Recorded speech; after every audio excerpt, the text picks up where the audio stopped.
Here we go.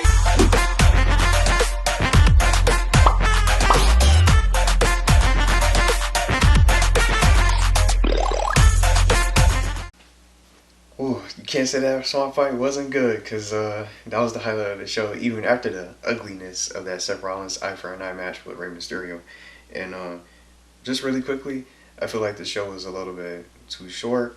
And before I go through all these matches tonight for my recap and reactions for WWE Extreme Rules, the horror show, a different change in the title, unlike the other titles that we were used to. We all know about Extreme Rules if you guys watch the show, where anything goes, and I think they really took this pay-per-view or this show or this event, whichever you want to call it, from ECW. Remember when ECW used to come on they used to air it, but now it's all over with the hardcore rules like Tommy Dreamer, the Sandman, just all the people that you remember, Sabu, all the different hardcore legends that they used to have, Paul Heyman running the show. But now we have our own just Extreme Rules now, just being a pay-per-view. But I'm going to go through these matches, but I feel like we were missing, since I'm just going to go ahead and get into it. But tomorrow's match, Randy Orton against Big Show, being an unsanctioned match, that could have been on the card for tonight. This could have been on the match card. It could have been part of the show, and I think it belongs. Me personally, I don't know about anyone else out there that watched this event tonight, but that match could have belonged. It could have been a part of the show. It just, when you think of it, an unsanctioned match where anything goes, and the WWE isn't liable. What happens between the superstars? They get injured and put on the shelf and stuff like that. Randy Orton being the legend killer, and Big Show just being his next target, potentially his next target that he's going to put on the shelf, like other legends that he's killed in the past from the Attitude Era when he used to punt them.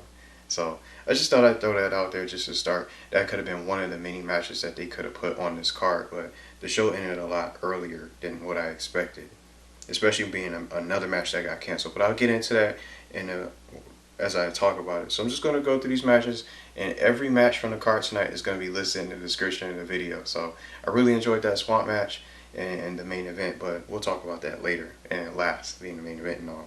But we only had one kickoff match, which was between Kevin Owens and Buddy Murphy, which was one of the best matches of tonight, even though it was part of the kickoff.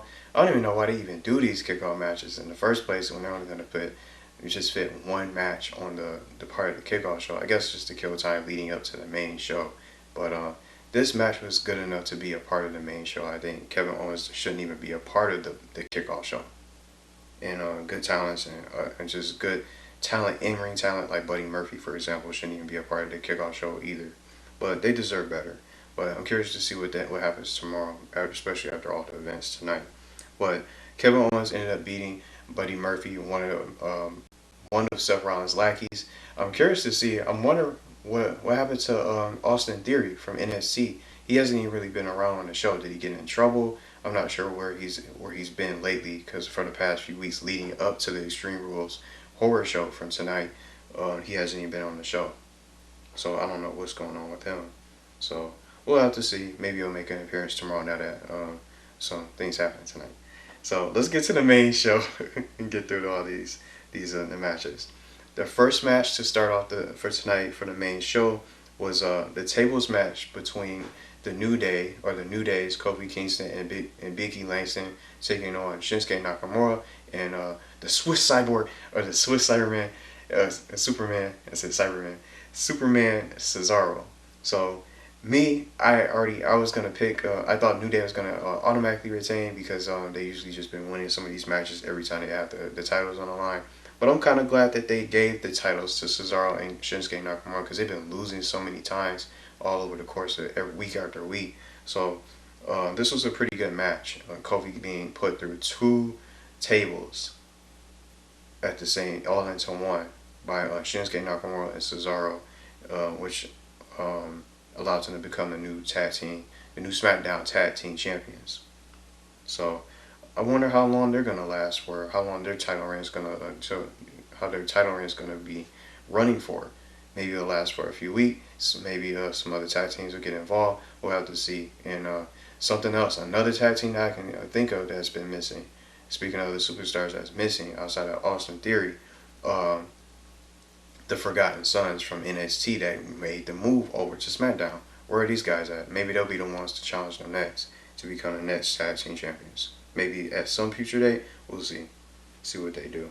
But let's get into the next match. The WWE SmackDown Women's Champion Bayley taking on Nikki Cross, 1-on-1, and just as I suspected, Bayley was already going to end up winning this match. So because Sasha Banks is at ringside, as long as she's out there, she's going to continue to hold on to this title, I think. And most of her wins has been because of Sasha Banks, because Sasha Banks has been outside to accompany her and get involved in the ring, from cheating, distracting the ref, and getting involved in the matches and making a little slick offenses. And that's what we got tonight with that boss ring that she carries around, two of them. Well, one or two of them that she ended up sliding to Bayley to allow her to attack Nikki Cross and just take the air out of her and be able to put her away and retain her championship as SmackDown Women's Champion. Now, a little bit I want to talk about really quick outside of Sasha Banks' interference, and they're also the tag team champions, the women's tag team championship, tag team champions, women's tag team champions. I meant to say, but I think I see them eventually just going against each other, the best friends, the same storyline with best friends becoming foes, best friends taking on the foes and being opponents for the title. So I think as soon as they drop these tag team championships, I think that's when their friendship is going to fall apart, and now maybe Sasha Banks is going to want that title. But based on something the events that happen later, I'm going to get into in just a little bit, I don't think that's probably going to happen anytime soon. But I do see it coming, Sasha Banks and Bayley going one-on-one for some kind of championship. So she ended up retaining thanks to Sasha Banks getting involved in the match. The WWE United States Championship match, we didn't even get none of that because it seemed like they promoted it, they advertised it so much throughout the week, every week leading up to this event. We didn't get it because guess what? They apparently, I don't know what's going on. I think Apollo he probably has some kind of symptoms. I'm not sure what the case is going to be. The case may be, but according to what the commentators were saying, they said that he didn't pass his physical, so he's unable to compete tonight. So MVP ended up coming out there with Bobby Lashley to take that title and claim it as his own. Well, what I don't understand is that how is MVP claiming it as his own? Yeah, he's been the one competing against Apollo Crews, but isn't Bobby Lashley the one that's doing all the work? He's doing that master law. That's basically what it is, the master law. Remember Chris Masters? Some of you guys remember the old days when Chris Masters used to team up with Carlito. So that full Nelson he does is basically the master law. That's what I just think of.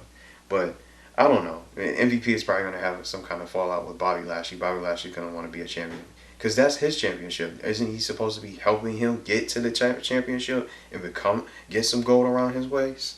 And now he's just claiming it as his own. It just doesn't make any sense. So we'll see what they do for the show and what they're going to do for maybe some more challenges for that title. But he's good on the mic. I like that they're doing this. So it's pretty cool. So that match was canceled. No United States Championship match tonight. Now, let's get into this ugly, nasty eye for an eye match between Seth Rollins and Rey Mysterio. It was pretty good just to start, but just how it ended, Seth Rollins throwing up all over the place after the match. And y'all see that fake eye come out? I don't know if I don't know how to react to that. A fake eye, and I don't know. I can't even tell I don't even have the words for that because what was uglier was what was even more nasty about it. They were going at it and it was getting brutal, move after move, spot after spot. But Seth Rollins throwing up after the result of the match of him winning. Somebody need to check on Seth Rollins. I think they need to check on him. How is he doing? Because it's just no reaction from the commentary at all. Just pure silence after Seth Rollins was throwing up. I just double check and see if he was really just throwing up like that. It's like, dang, he just couldn't keep it together. So he might be sick. But that was the result. Seth Rollins ended up coming up on top. And let's talk about Rey Mysterio right now. I think he's not going to re-sign. I think that's it. That's it for his contract. He's one of my favorites from the company. He's been a long time favorite from watching the show ever since I was little. But the biggest little man, even when he won the Royal Rumble, that was my favorite Rumble still to this day. Being in the Royal Rumble for over an hour for that long period of time, dedicating it to Eddie Guerrero. We'll just have to see what they do. But I highly doubt he's probably going to come back anytime soon. I don't know. And what's Seth Rollins? How's Seth Rollins going to react to tomorrow based on his actions tonight? I don't even want to call it action. That just, that whole situation is just nasty. But we're getting closer to the end of the show. We got the WWE Raw Women's Championship being defended by Asuka taking on Sasha Banks. This was an amazing match, just like I knew it was going to be. It was a good match between them because they're both one of the best individually. They have their own good talent and the best in the women's division in their own light. But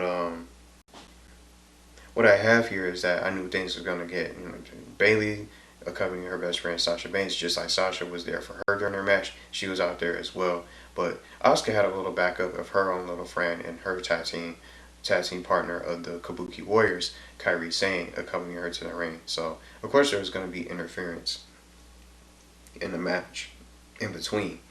So what basically she tried to use Asuka tries to go for the green mist, and she spits it at the referee to blind the referee, and then Bayley takes the uniform of the referee to help get the 3 count for Sasha Banks after Sasha Banks ended up capitalizing to attack her right after that. Kairi Sane is already out during that whole match. So this is just sort of kind of interference after interference. Her throwing the titles into the ring to try to distract the referee right when Sasha was already about to tap out. Asuka would have already been able to retain if this was like a clean match. But the way this ended, Sasha Banks, I can't really say that she's a double champion just like Bayley, just the way it ended. So I see they wrote it this way because they want a rematch to happen between Asuka and Sasha Banks. And I'm sure it's probably going to happen tomorrow night. We'll probably see, or maybe the next event. We'll see what they do. Maybe at SummerSlam, just as a guess. It might even be more. Maybe there'll be more people that will get involved. Shayna Baszler is around, so we don't know what's going to happen. I don't want to say she's around, but she's back because after a little while. But that was the match and the stipulation for that. So I can't really say she's a champion, but I still think Asuka is the real champion from this whole little situation because Bayley's not an official. She's not part of a referee. There was never a special guest referee, but it can also be argued that there was no available referee at the time. So she decided to take his position, so he was unable to be a referee and a professional at that point. So I guess it makes up that way. So it's arguable that way. So let's get to the WWE Championship between Drew McIntyre and Dolph Ziggler, who also deserves a championship opportunity. He's good too. But the stipulation we didn't get until we found out on the match that he picked. So he basically picked an Extreme Rules match for him only. For all the Extreme Rules benefits apply to him only, while Drew McIntyre can't use weapons. He can be counted out of the ring, and he can also be disqualified.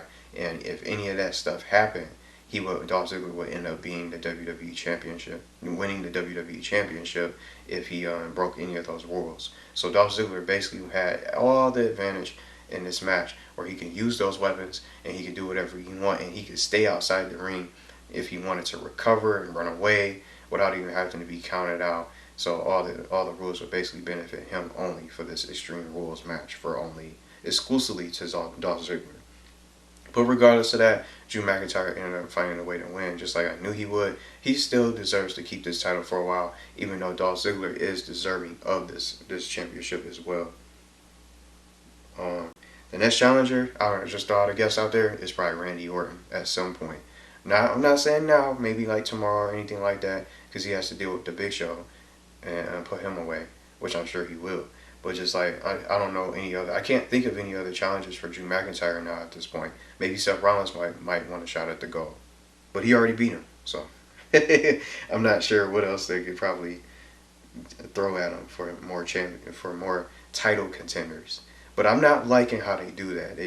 You come out there and you get a title. What happens to just earning the championship? You could just go out there and interrupt that person on the microphone, and that person, or he or she, will get that title opportunity without them earning anything. You see? So I hope they really change that. But just to wrap up, this swamp fight was the best part of the show. I think this was the best highlight of the show. I recommend this out of everything else of the show. Even if most people probably didn't even really like the show, but I think this was the highlight to really look out for and go watch the main event, the swamp match between Braun Strowman and Bray Wyatt, from his original character, his original gimmick in this match. I got Friday the 13th vibes from this, so it was pretty cool. So I took some notes from watching this because there's so much going on, and even Sister Abigail, it made me think it was Sister Abigail calling out to Braun Strowman. But just let's get into it, because I think Bray Wyatt came out on top because the Fiend is back, because that's my favorite character, or at least the best character going for this era of shows right now in this PG era. But right as it started, it really made me think of just like the Buried Alive match between Undertaker and AJ Styles. So it was a really good match. It was pretty good, and I think this was it made me think of Friday the 13th. Just like I said, it was like the swamp itself was Camp Crystal Lake, just seeing it.